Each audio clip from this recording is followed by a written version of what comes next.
Hello everyone, I hope you are doing well. Today we'll talk about how to fix or how to solve the problem of failed to detect location on the application of Pokémon Go.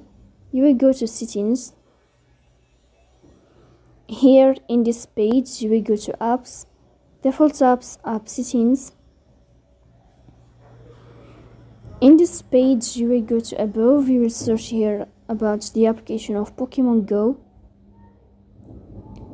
Then here in this page of app info, you will go to first stop and you will click OK.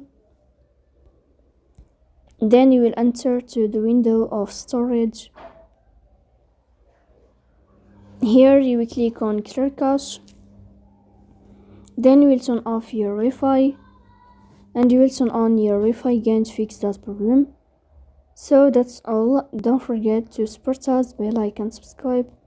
See you next time.